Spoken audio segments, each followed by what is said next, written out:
ಶಾಸಕರು ಅಲ್ಲಲ್ಲ, ಯಾವುದೇ ವಿಚಾರವಾಗಿ ಮಾತಾಡಬೇಕಾದ್ರೆ ಹಿರಿಯರ ಬಗ್ಗೆ ಗೌರವ ಕೊಟ್ಟು ಗೌರವ ಪಡೆಯಬೇಕು.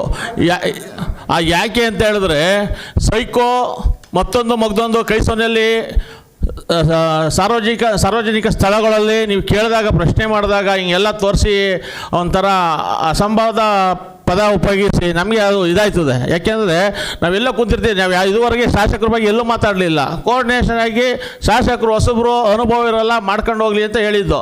ಫಸ್ಟಲ್ಲಿ ಗೆದ್ದಿದ ತಕ್ಷಣ ನಾವೇನು ನಾವವರು ತಿಳಿದಿರೋಷ್ಟು ನಾವು ಇದಿರಲ್ಲ.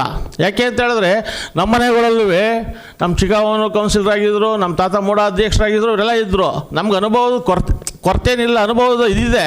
ಆದರೆ ನಾವು ಮಾತಾಡೋಕ್ಕೆ ಹೋಗಲ್ಲ ದೊಡ್ಡವ್ರ ವಿಚಾರನ. ಇವತ್ತು ಇದುವರೆಗೆ ಶಾಸಕರ ಬಗ್ಗೆ ಇಲ್ಲಿ ಕುಂತಿರೋರು ಯಾರೂ ಏನು ಚಕಾರ ಎತ್ತಿಲ್ಲ, ಮಾತಾಡಿಲ್ಲ. ಈ ವಿಚಾರವಾಗಿ ನಮ್ಮ ಸಂಸದರ ಬಗ್ಗೆ ಇವರು 2 ಸಲ ಮುಖ್ಯಮಂತ್ರಿ ಆಗಿದ್ದಾರೆ ರಾಜ್ಯದಲ್ಲಿ, ಇವಾಗ ಪ್ರಸ್ತುತವಾಗಿ ಕೇಂದ್ರ ಮಂತ್ರಿ ಆಗಿದ್ದಾರೆ. ನಮಗೆ ಭಾರತ ಸರ್ಕಾರದಲ್ಲಿ ಹೆಂಗೆ ಅನಿಸಿರ್ಬೇಕು? ಒಂದು ಕ್ಷೇತ್ರದ ಶಾಸಕರು ಸೈಕೋ ಹಿಂಗಂದ್ರೆ ಏನು ಲೂಸು ಅಂತದ್ದು ತಾನೆ. ಇವಾಗೆಂದಾಗ ನಮಗೆ ಬೇಜಾರಾಗಲ್ವಾ? ಯಾಕಂದ್ರೆ ಬೇಕಾಗ್ತಾರ ನಾವೇನಾರು ಇವ್ರ ಬಗ್ಗೆ ಏನಾರ ಎಲ್ಲಾರ ಕಿಂಡಲ್ಲು ಕೀಟ ಏನೋ ಮಾಡಿದ್ದೀವ? ಎಲ್ಲಾರ ತುಚ್ಛವಾಗಿ ಏನೋ ಮಾತಾಡಿದ್ವಿ ಶಾಸಕರ ಬಗ್ಗೆ? ಯಾರ ಜೊತೆ ಏನಾರ ಇಲ್ಲ. ಈ ವಿಚಾರವಾಗಿ ಇದನ್ನ ನೆಕ್ಸ್ಟು ಮರುಕಳಿಸಿದ್ರೆ ನಾವಂತೂ ಇವಾಗ ನಮ್ಮ ಮಾಧ್ಯಮ ಮಿತ್ರರಲ್ಲಿ ಒಂದು ಕೇಳ್ಕೊಳ್ಳೋದು, ನೆಕ್ಸ್ಟು ಈ ರೀತಿ ಆಗದಿರೋದಂಗೆ ಅವ್ರಿಗೂ ನೀವು ಹೇಳಬೇಕು.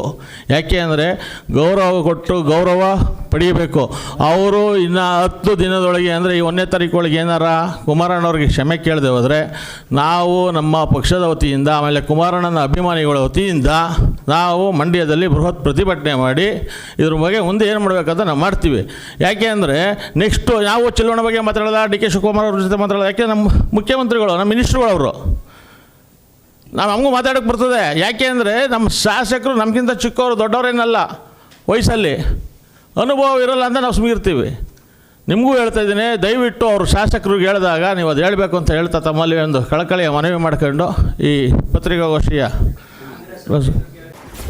ಕರ್ನಾಟಕ ನ್ಯೂಸ್ ಡಿಜಿಟಲ್ ಚಾನಲನ್ನು ಈಗಲೇ ಸಬ್ಸ್ಕ್ರೈಬ್ ಮಾಡಿ. ಧನ್ಯವಾದಗಳು.